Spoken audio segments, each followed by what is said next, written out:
What happened wasn't announced. There were no public debates, no warnings placed on shelves, no national conversations about what was being altered. The changes arrived in pieces, scattered across years, embedded into routines so gradually that most people never registered them as decisions at all. They simply became the way things were done. By the time anyone thought to ask what had shifted, the old baseline had already faded from memory. What replaced it wasn't presented as experimental. It was presented as progress, safer, more efficient, more scientific. And because it came with the weight of institutions behind it, because it was rolled out through familiar channels, it didn't feel like something that required consent. It felt like an update. But updates, by definition, replace what came before. And in this case, what came before was never preserved for comparison. The first shifts were small. A reformulation here, a processing method there. Ingredients swapped out for versions that lasted longer on trucks, on shelves, in warehouses. These weren't marketed as departures. They were described as improvements, more consistent, more stable, less prone to spoilage. And in a system designed around distribution at scale, those qualities mattered more than anything else. The language used to describe these changes was always neutral, fortified, enhanced, standardized. Words that implied care, that suggested something was being added rather than removed. But standardization, by its nature, means variance is eliminated. And variance in biological systems often carries information. Information about seasons, about soil, about the specific conditions that shaped what was grown. That information was treated as noise, something to be smoothed out in the name of reliability. And because the end product still looked familiar, still carried the same name, still sat in the same aisle, there was no moment where anyone was asked to approve the trade-off. It simply happened. Most people didn't question it, not because they were careless, but because the framing never invited questions. When a change is presented as technical, when it's described in terms of safety regulations, shelf stability, supply chain optimization, it doesn't feel like something the average person is qualified to evaluate. It feels like something experts have already handled. And in a functional system, that's often true. Experts do handle things. But the assumption embedded in that trust is that the priorities guiding those decisions align with the well-being of the people affected by them. That what's being optimized for is health, or nourishment, or long-term resilience. But systems don't optimize for abstractions. They optimize for measurable outcomes. And the outcomes that were being measured weren't about how people felt a decade later. They were about whether products moved efficiently, whether costs stayed low, whether supply chains remained uninterrupted. Those are legitimate concerns within a system designed to feed millions, but they're not the same concerns a parent has when they're standing in a grocery store trying to figure out what to buy for their child. And because those two sets of priorities were never clearly separated, because the language of efficiency was allowed to blend seamlessly into the language of care, the mismatch went unnoticed for years. It blended into everyday life. Breakfast cereals that listed vitamins on the box, bread that stayed soft for weeks, milk that didn't spoil as quickly as it used to. None of it felt wrong at the time. It felt like convenience, like modernity, like the kind of thing people in previous generations would have been grateful for. And maybe they would have been, but they also would have understood it as a trade, because people who grow food, who preserve food, who prepare food from scratch, understand that certain qualities come at the cost of others. Freshness means short windows, flavor means variability, nutrition means fragility. Industrial systems removed that understanding by removing the trade-offs from view. By the time food reached the consumer, all the decisions had already been made. What was left was the illusion of choice. Different brands, different packaging, different marketing, but the underlying substrate had already been standardized in ways most people never saw. Most people never noticed this at the time. And that wasn't an accident. The changes weren't introduced all at once, which would have made them visible. They were staggered, rolled out category by category, product by product, across years and sometimes decades. By the time one shift had normalized, the next one was already underway. This is how large-scale transformations happen without resistance, not through sudden ruptures, but through incremental adjustments that never quite rise to the level of public concern. Each individual change seems minor, defensible, backed by research, approved by agencies, supported by industry standards. It's only when you step back and look at the cumulative effect that the shape of what's been altered becomes clear. But stepping back requires a reference point, and reference points erode when they're not actively maintained. When the people who remember how things used to be are told, implicitly or explicitly, that their memory is unreliable, that they're romanticizing the past, that they're being nostalgic, that the old ways weren't actually better, they stop trusting their own perception. And once that happens, once the baseline has been successfully redefined, it becomes almost impossible to argue that something was lost, because loss requires comparison, and comparison requires a shared understanding of what existed before. That understanding was never preserved, not in any systematic way. There were no public archives of what food used to taste like, used to look like, used to do in the body over time. There were no longitudinal studies tracking how specific populations responded to specific formulations across generations. There was data, certainly, plenty of it, but data collected within a system that already assumed the changes were improvements doesn't capture what's missing. It only measures what's still there. The real impact appeared years later, not immediately, not in ways that could be traced back to a single decision or a single product. That's the difficulty with delayed consequences in complex systems. By the time patterns become visible, the chain of causation has been buried under so many variables that isolating any one factor becomes nearly impossible. But the patterns did emerge, slowly at first, then more clearly. Shifts in how children responded to certain foods, changes in baseline energy levels, in digestive resilience, in the stability of attention and mood. None of it dramatic, none of it acute, just a gradual drift away from what had once been considered normal. And because the drift was gradual, because it affected entire cohorts rather than isolated individuals, it didn't register as abnormal. It registered as the new normal. Pediatricians adjusted their charts. Schools adjusted their expectations. Parents adjusted their routines. Everyone adapted because that's what people do when the environment shifts. But adaptation doesn't mean the shift was neutral. It just means the system found a new equilibrium. And in this case, the new equilibrium required more intervention, more monitoring, more management of symptoms that previous generations hadn't needed to manage at the same scale. By the time consequences were visible, habits were already set, the infrastructure had been built, the supply chains had been optimized, the economic incentives had been locked in. Reversing course would have required dismantling systems that employed millions, that fed billions, that had become foundational to how modern life functioned. And so the question was never really whether the changes had been beneficial. The question was whether anyone in a position to alter the trajectory had both the authority and the will to do so. And the answer, repeatedly, was no.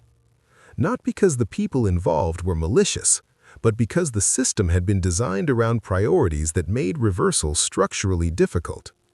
Once efficiency becomes the dominant metric, once scale becomes the primary goal, everything else becomes secondary, including the long-term effects that only show up in populations across decades in ways that can't be easily monetized or quantified. This wasn't discussed openly, not in the places where most people would have encountered it. There were academic papers, certainly, research published in journals that required subscriptions, written in language that required specialized training to parse. But public discourse, The kind that happens in newspapers, on television, in spaces designed for mass communication, didn't reflect the complexity of what was happening. Part of that was structural. Media operates on cycles that reward novelty, conflict, clarity. A story about incremental changes to food processing methods with effects that might take 20 years to manifest doesn't fit that template. It's too slow, too diffuse, too uncertain in its conclusions. And part of it was economic. The industries responsible for the changes were also major advertisers. Not in a conspiratorial sense, no one needed to explicitly suppress information, but the background hum of economic relationships shapes what gets amplified and what gets ignored. A publication that depends on food industry advertising revenue doesn't need to be told to avoid critical coverage. The incentive structure does that work quietly, without anyone needing to issue a directive. So the information existed, but it existed in siloed spaces. Experts talked to other experts, parents talked to other parents, advocacy groups published reports that reached people already predisposed to agree with them. But there was no broad, sustained public conversation that invited people to weigh the trade-offs for themselves. And without that conversation, without a shared space where concerns could be voiced and examined and debated, the default was to trust that someone, somewhere, was managing the risks, that regulatory agencies were monitoring the data, that scientists were tracking the outcomes, that if something were truly wrong, it would have been corrected by now. But regulatory agencies respond to the information they're given. And if the information is collected using frameworks that don't measure what matters most, if the studies are short-term, if the endpoints are narrow, if the population studied don't reflect the diversity of people who will actually consume the products, then the gaps in understanding never get addressed. They just accumulate quietly, in the background. The system framed this as inevitable, as the only way to feed a growing population, as the unavoidable cost of progress. And in a narrow sense, that framing held weight. Industrial agriculture did allow more people to access calories more reliably than at any previous point in history. That's not a trivial achievement. But reliability and nourishment aren't the same thing. And the assumption that they could be treated as equivalent, that as long as people weren't starving, as long as basic caloric needs were being met, the system was functioning correctly, missed something fundamental about what food is supposed to do. Food isn't just fuel, it's information. It's the interface between the environment and the body. It's how organisms register seasonal changes, how they adapt to local conditions, how they build the cellular machinery that allows them to function. And when that interface is standardized, when the variability is stripped out in favor of consistency, the body loses access to signals it evolved to rely on. None of this was communicated as a risk, because it wasn't understood as a risk. The assumption was that as long as macronutrients were present, protein, fat, carbohydrates, and as long as a few key vitamins and minerals were added back in, the system would work. That the body was simple enough, mechanical enough, that you could break food down into components and reassemble it without losing anything essential. But biological systems aren't mechanical. They're contextual, responsive, shaped by inputs in ways that can't always be predicted from the properties of isolated ingredients. And the changes that were made to food, how it was grown, how it was processed, how it was stored and transported and prepared, altered the context in ways that only became apparent much later. By the time it became clear that something had shifted, the infrastructure was too embedded to question. The supply chains were too vast.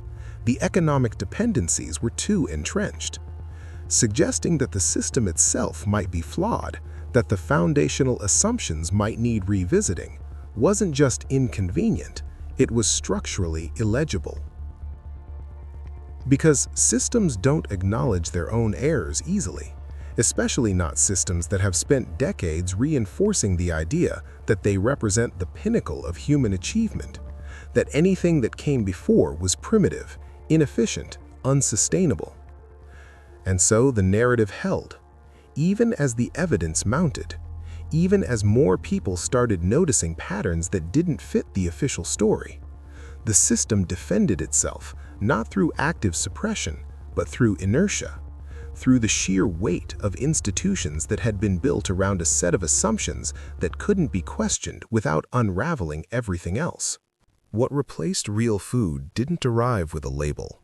There was no ingredient list that said, "This is a fundamentally different thing than what your grandparents ate." The changes were granular, molecular, buried in processing methods and industrial standards that never made it onto packaging. Pasteurization became ultra-pasteurization. Milling became ultra-milling. Refinement became ultra-refinement.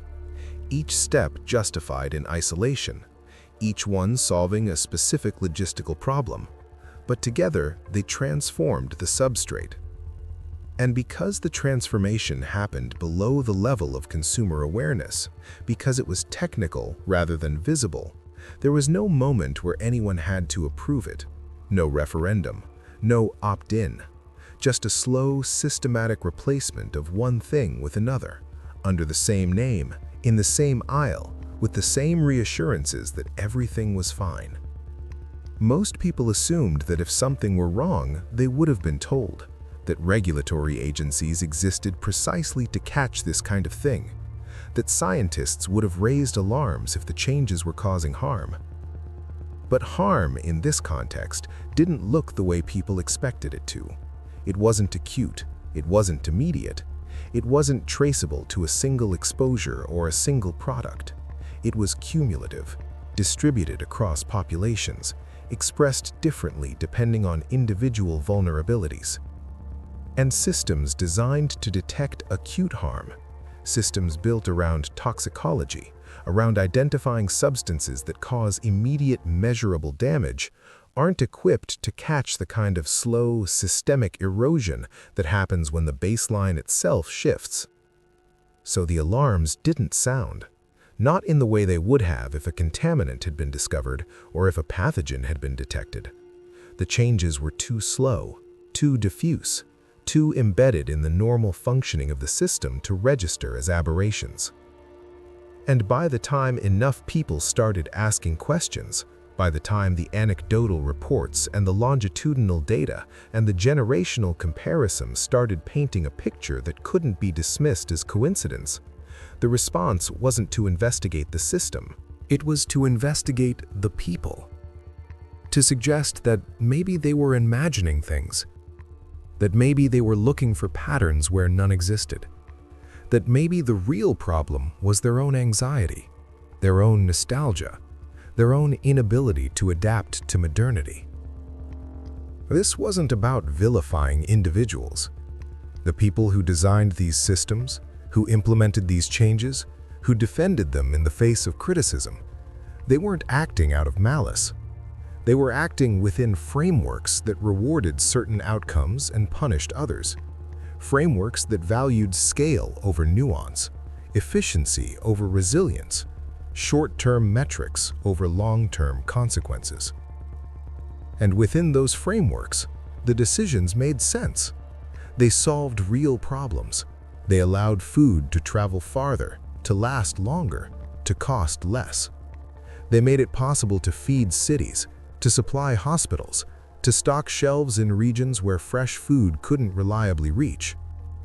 Those are meaningful achievements, but they came with costs that were never fully accounted for, because the metrics used to evaluate success didn't include the things that couldn't be easily measured: the diversity of gut microbiomes, the stability of metabolic function, the resilience of immune systems across generations. Those things don't show up in quarterly reports. They don't appear in cost-benefit analyses. They unfold too slowly, across too many variables to be captured by the tools that systems use to justify their own existence. And so they were ignored, not intentionally, not through any deliberate act of concealment, but through the simple fact that what doesn't get measured doesn't get managed, and what doesn't get managed eventually stops being part of the conversation. Until enough people start noticing that something feels wrong, that the food doesn't taste the same, that their children respond differently than they remember responding, that the rhythms of digestion, of energy, of clarity have shifted in ways that don't align with the promises that were made. And when that happens, when the gap between the official narrative and lived experience becomes too wide to ignore, people start looking for explanations. They start digging into histories that were never meant to be accessible. They start comparing notes with others who've noticed the same patterns. And what they find isn't a smoking gun. It's a series of decisions, each one rational in isolation, that together produced an outcome no one intended. A system that optimized for the wrong things, that mistook efficiency for health, that assumed the body was simple enough to be managed through reductionist interventions. The real difficulty is that reversing this requires more than individual choices. It requires rethinking the assumptions that built the system in the first place. And those assumptions are foundational. They're embedded in agricultural policy, in trade agreements, in subsidies and incentives and regulatory frameworks that span decades. Suggesting that they might need to be revisited, that the entire structure might be oriented around the wrong priorities, isn't just controversial. It's disruptive in ways that most institutions aren't equipped to handle. Because institutions defend themselves, not through conspiracy, but through momentum, through the accumulated weight of investments and careers and reputations that depend on the system continuing to function the way it always has. And so the response to criticism isn't engagement, it's dismissal, framing dissent as unscientific, as reactionary, as nostalgic for a past that never existed, positioning anyone who questions the system as anti-progress, anti-modern, anti-rational. But questioning the system isn't the same as rejecting modernity. It's recognizing that systems built for one purpose don't automatically serve all purposes. That efficiency in distribution doesn't guarantee nourishment in consumption. That scale, while impressive, isn't inherently virtuous. And that maybe, just maybe, some of the things that were discarded in the pursuit of progress weren't obsolete. They were constraints, guardrails, feedback mechanisms that kept the system aligned with the needs of the people it was meant to serve. When those constraints were removed, when food production was decoupled from seasonality, from locality, from the ecological limits that had always shaped it, the system became capable of extraordinary things, but it also became unmoored, capable of optimizing for goals that had nothing to do with health, nothing to do with resilience, nothing to do with the long-term viability of the populations it fed.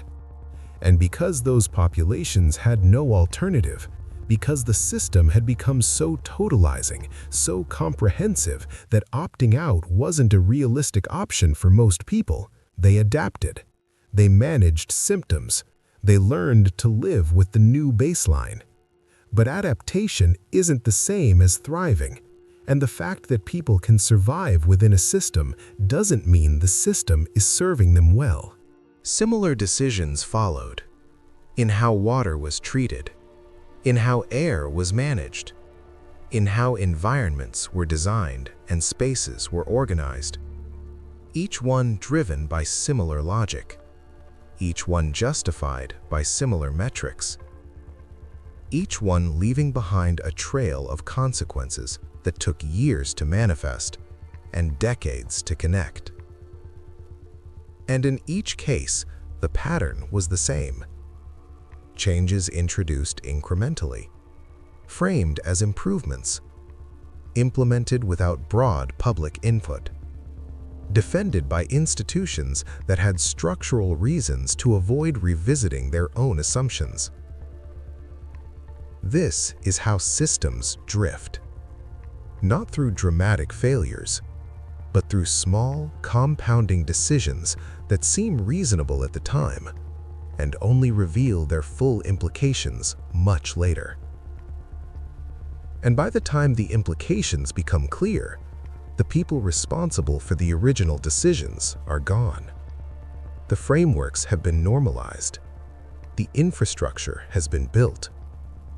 And reversing course requires confronting not just a single policy, but an entire architecture of thought. That's the real challenge.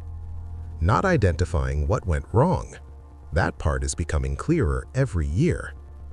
But figuring out how to shift a system that was never designed to acknowledge its own mistakes, that was built from the ground up to treat criticism as noise and continuity as proof of correctness.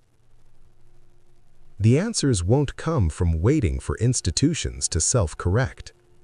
They'll come from people recognizing patterns that weren't supposed to be visible, from conversations that weren't supposed to happen, from comparisons that weren't supposed to be made, from the slow, persistent accumulation of evidence that something fundamental was altered, and that the cost of that alteration is still being paid. And this wasn't the only change.